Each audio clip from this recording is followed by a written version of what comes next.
I want to thank you all for being here this morning. I've enjoyed the service very much. The singing's been awesome this morning. Appreciate you all participating in that. The communion service was very touching this morning as well. But appreciate you all being here this morning, being a part of our service this morning.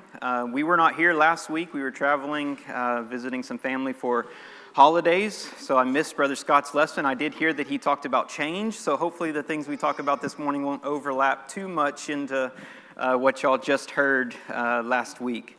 But I want to talk to you a little bit this morning about some different things that I would like to encourage you to do in the coming year. Some things that I need to work on myself, and that's typically how these presentations come about, is from personal study and things that I find helpful in my life. So I want to look at a few things this morning with you that I encourage you to do this coming year.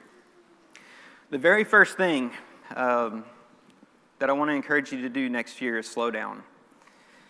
This is something that's difficult for some of us. We live in a world that seems to be fast-paced. Things are happening constantly. It feels like I wake up in the morning running, and I don't stop until I pass out in my bed at night. And a lot of that is self-induced, feeling like that's what I need to do is just keep going. And while these things are not evil in and of itself, there's just a need sometimes to slow down. In the 46th Psalm, the first part of verse 10, it says, "Be still and know that I am God." And sometimes this is what we need to do, is just stop and pause. And think about God. Remember that God is in control of everything. Remember that God is bigger than our worries, bigger than the things that we might be dealing with right now. Just be still and know that He is God. In Luke chapter 10, we see a story here, starting in verse 38. It says, "Now it happened as they went that he entered into a certain village, and a certain woman named Martha welcomed him into her house. And she had a sister called Mary, who also sat at Jesus' feet and heard his word. But Martha was distracted with much serving, and she approached him and said, 'Lord, do you not care that my sister has left me to serve alone? Therefore tell her to help me.' And Jesus answered and said to her, 'Martha, Martha, you are worried and troubled about many things, but one thing is needed, and Mary has chosen that good part, which will not be taken away from her.'" I don't know about you, but there's been times in my life where I can relate to Martha. You're doing something and you're hard at it and you're working. Jesus is in town. She's invited him into her home, and she needs to make sure that the dishes are done and underneath the table is swept up and all these different things just to make sure everything's good. And she's serving and she's busy and she's doing all these things, and she's looking at what she perceives to be somebody not doing anything. And there's been times that I can relate to that and feel like, am I the only one working? Am I the only one doing these things? Why are they just sitting around not doing anything? And Jesus tells her that, basically Jesus knows he's not going to be around forever. There's some times that it's important. While serving is very important, and we'll talk about that here in just a minute, there's times that we need to just slow down and be with Jesus. Slow down and get in his word.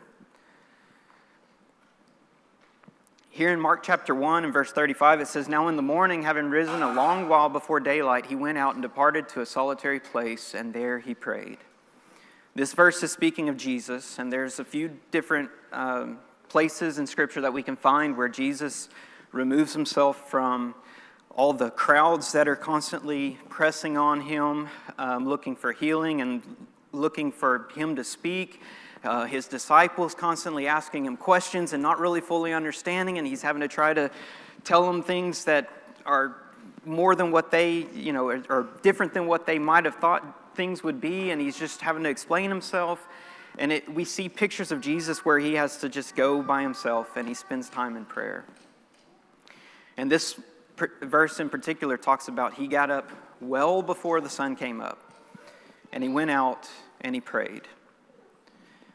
And sometimes we need to look at the example that Jesus leaves us, and we need to be alone, and we need to spend time with God in prayer.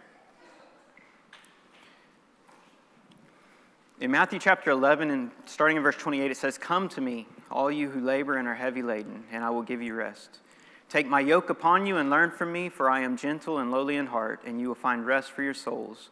For my yoke is easy and my burden is light. You know, I feel like sometimes when I'm in a real busy part of my life, you feel that longing for rest. And Jesus says he can provide that rest for you.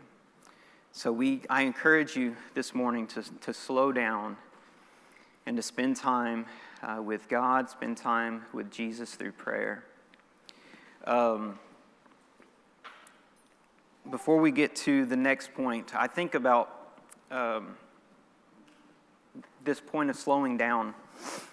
And I think back at different times where I tried to rush through things, or I was in a hurry, so I was doing things a little faster than what I should. And I think about maybe trying to fix something, and I could probably tell you 1,000 stories of different things where you take and you turn a pipe just a quarter turn too much and something cracks. You're trying to fix something, you break it worse than it was broken to begin with because you're in a hurry. Just a week and a half ago, I was in a hurry to try to get something fixed up here at the building, and then after that I had to go pick up Ace from school, and after that I had something else I was doing. And so I was in a hurry, and I reached into a toolbox that I couldn't see into, expecting a certain tool to be there, and I found a blade on a PVC knife instead of the tool I was looking for, and I sliced open my thumb. But I think back to all these different times that I've been in a hurry and I've been rushing for something that could have been even a simple job. And because I didn't take the time, something went wrong. And a lot of times in life when you get busy and you're putting these things in your life and doing these different things, and you lose your focus on what matters most. You lose your focus on God. You're not thinking about godly things. And a lot of times that's when things go wrong and you end up messing up. You fall into temptation. You give in to temptation because we're too busy. And I encourage you in 2026 to slow down. The next one I want to look at is serving more. And you might go, you just said that we need to slow down. Why are you telling us now we need to do more of something? Well, when we're talking about slowing down, I think most of the time we're putting things into our lives, sometimes some things that are necessary, but it's typically for our own benefit, for selfish reasons, and not necessarily being selfish, but it's for things that are for yourself. And I think we need to sometimes take the focus off of ourselves and look more to others. And I want to encourage you in 2026 to serve more. Mark chapter 10 and verse 45 says, "For even the Son of Man did not come to be served, but to serve, and to give his life a ransom for many." Again, taking the example of Jesus, we need to be servants. We need to serve. I think about different kings.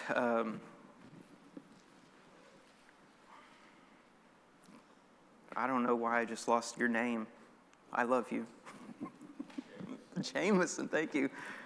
Talked about Jesus being king. There's times where I'm over 40. Can I start saying that yet?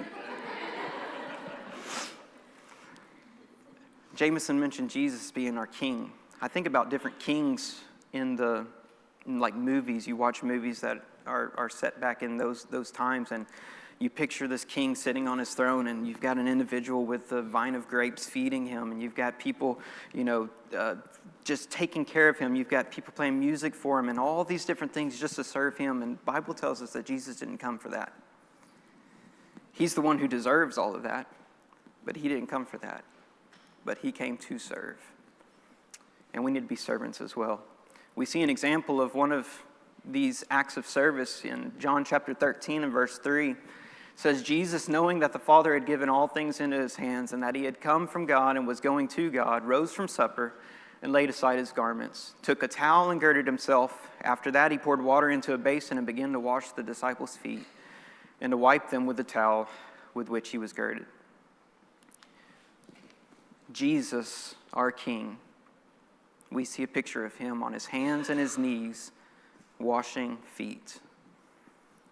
Not knowing exactly what's on the feet, but washing feet. I don't know about you, I'm not a fan of feet.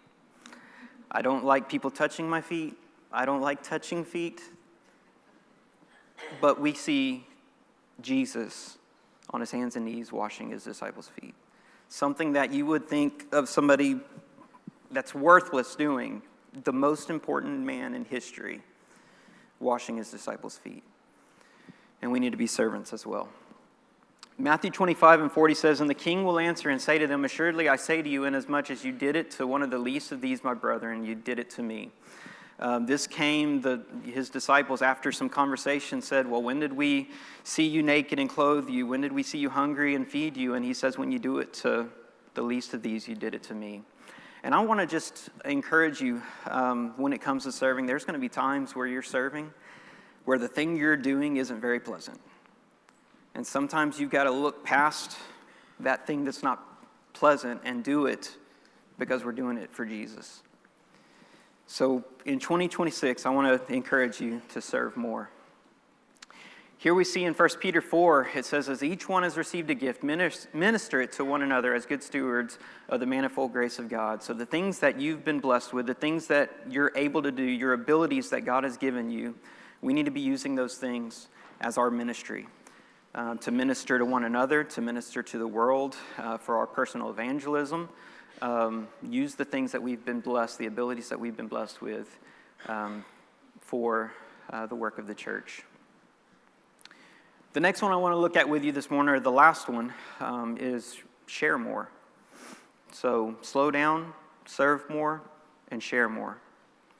I think about raising kids, and when you have one kid, it's not as big of a deal, but that one kid has now been around for 2 years and has had those certain toys, and it's been their toy for 2 years. And then along comes another child, and then all of a sudden the sharing thing has to start, being hammered down on. And the child doesn't want to share. It's been mine for 2 years. Why do I need to share with this other thing that just came along?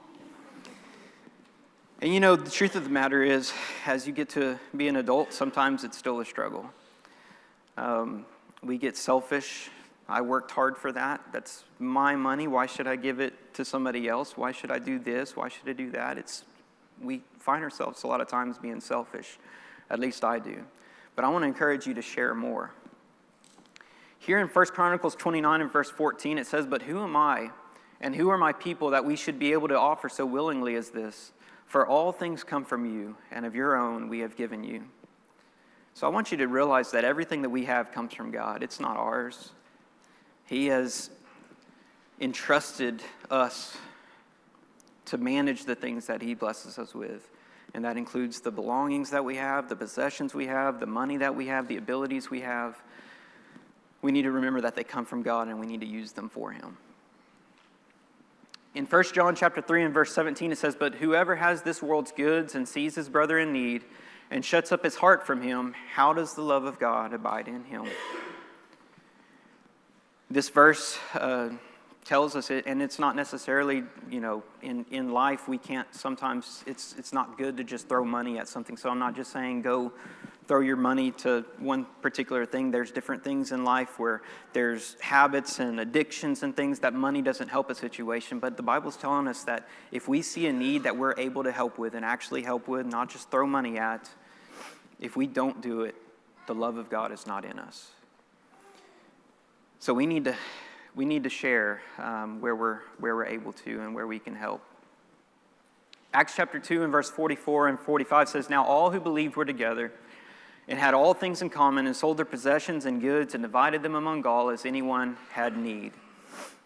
So we see the early church here in Acts chapter 2. We've seen thousands of people were baptized and saved. We see that the Lord is adding people to the church daily. So there's a lot of people, a large group of people, and these people believed so much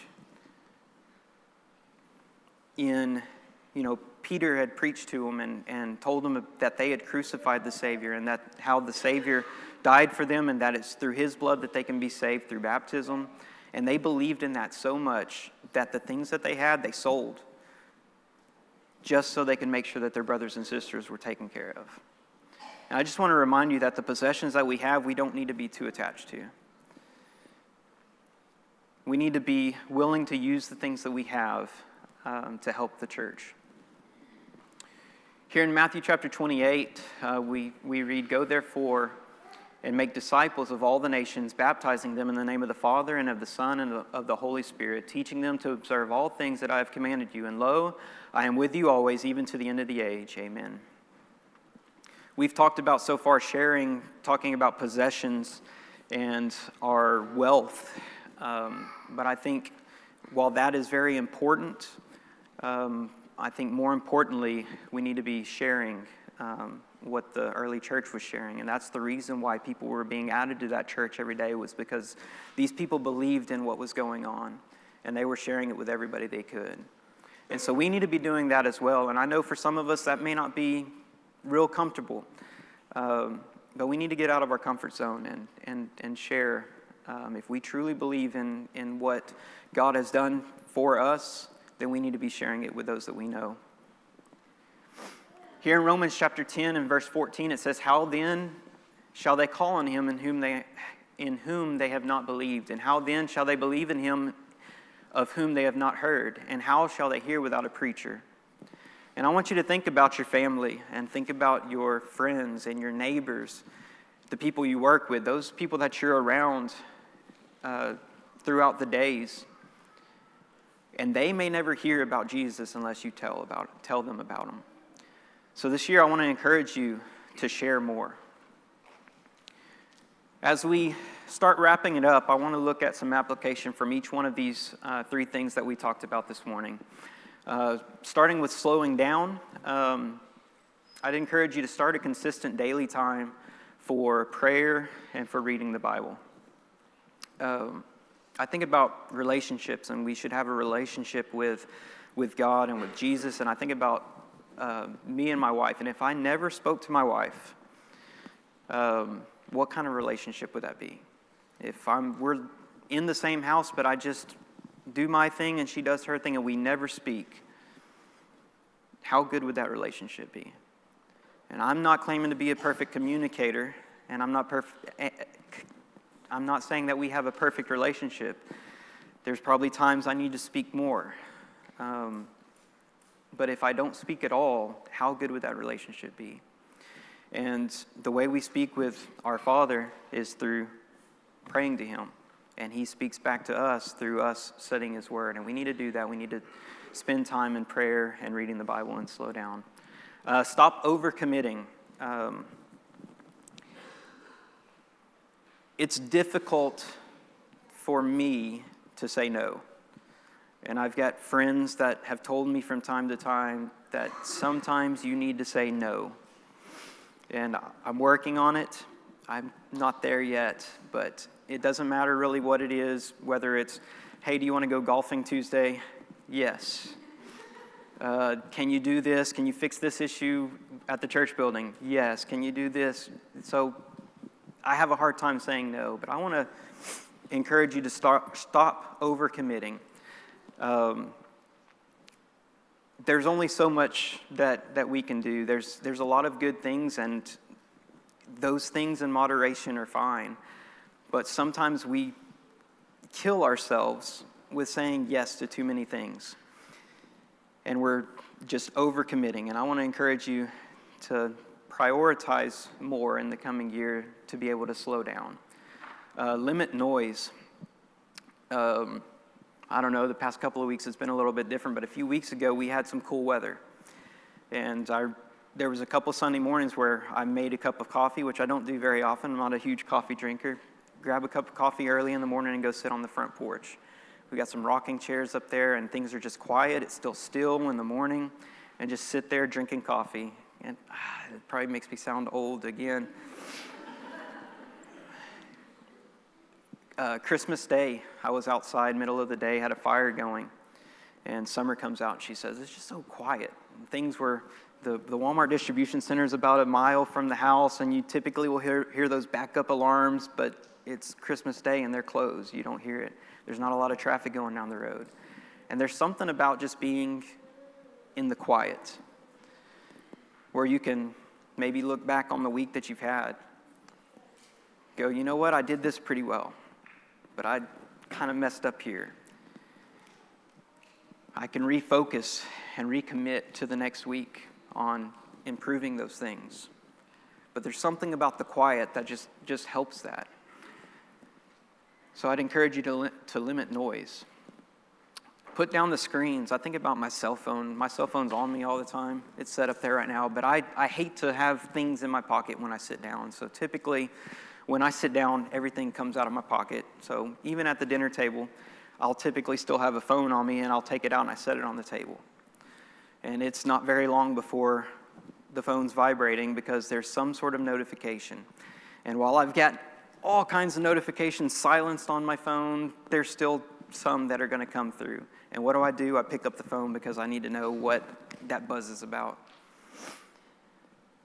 And now I'm sitting around a table with my family, missing out on conversation, missing out on teaching moments, missing out on whatever the situation may be, all because the screen's right there. So I want to encourage you to put down the screens. The screens could be video games, it could be television, it could be just whatever.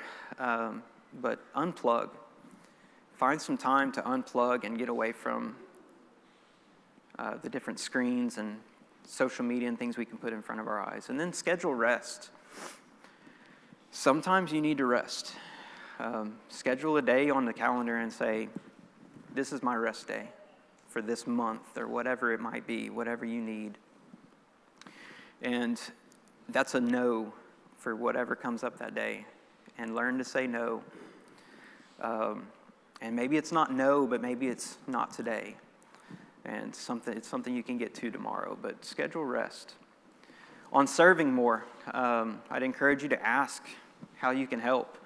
There's a team of deacons here that will be glad to assist you with some things to do and ways that you can serve more. Sometimes those jobs aren't extravagant. Sometimes they're very small jobs that will never be noticed by anybody other than the deacon that may assign them to you. So be willing to do whatever is asked of you when you do ask for help. But ask how you can help. Ask your elders where you can serve. Your deacons as well. Serve with love and stop complaining. And I'm not saying that that's y'all. It's been me sometimes. But I think of that story with Martha and Mary. And while serving is good, there's times that we have to slow down. But sometimes when you look at somebody and you think they're not doing anything, they may be serving in a completely different way. So I encourage you to have the heart to serve. Don't worry about what everybody else is doing. Even if you're the only one in the building serving, serve more. But serve with love and don't complain. Be a good listener. This kind of ties in with the slowing down as well. Sometimes we'll be listening to somebody and we're thinking ahead of where they're going and trying to fix their problems before they even share it with us. Sometimes that's not what people need. Sometimes they just need a listening ear. But I encourage you to be a good listener. Send an encouraging text. Somebody you know that might be down, maybe even something you saw somebody do that you want to just say thank you. I appreciate you and your example for doing this. Send an encouraging text. Deliver a meal. Sometimes with food restrictions and different things like that, it might be a little difficult, but with a little communication, you can still make it happen. But deliver a meal to somebody. We have elderly that attend with us that would appreciate this. And then be present. I think about Wednesday nights, and pretty much everywhere I've been, it seems like you've got a lot of people there on Sunday mornings and you have fewer people there on Wednesday nights. And that's kind of no matter where you go, it's kind of that way. But if you're a Sunday morning member, thank you for being with us. But I'd encourage you to join us on Wednesdays. There's some different things that happen on Wednesday nights. Sometimes somebody will give their life to Jesus and be baptized. There's young guys that are coming up here giving their first sermons, leading songs. You can watch these young people grow up. But in the light of talking about serving more, when you're present, you're able to see more what the need is to serve. So I encourage you in 2026 to be more present and look for ways where you can serve. And then the last one is sharing more. We've talked about it some, but it seems like a natural thing for people to be somewhat selfish. And I want to encourage you to think of others before you think of yourself. And there's things that you need personally that have to be taken care of, yes, but we need to be thinking of others more. Give generously and consistently. We have a goal every year, and it seems like the last several years we've exceeded our goal every year in our contributions for the work here at College Park, and we appreciate that. And we want to encourage you to consistently be generous, but not only in the offering on Sunday mornings, but to live a generous life, to look for opportunities where you can help somebody outside of these walls with the things that you've been blessed with. Share your talents with others. We've talked about using our talents to bless others, but take somebody along with you to teach that talent, that one thing that you may be able to do, to teach that to somebody else, because then you have two people that are able to go use that talent to help somebody else. So take somebody with you when you're doing these things. Share your talents with others. And then speak about Jesus when you have opportunity.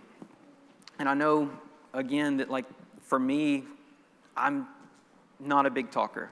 I don't like to talk. I feel uncomfortable sometimes in certain situations, but we've got to step out of our comfort zone sometime. And if we truly believe in what Jesus did for us and what He saved us from, we need to be sharing that with others. So for the new year, I'd like to encourage you to slow down, to serve more, and to share more.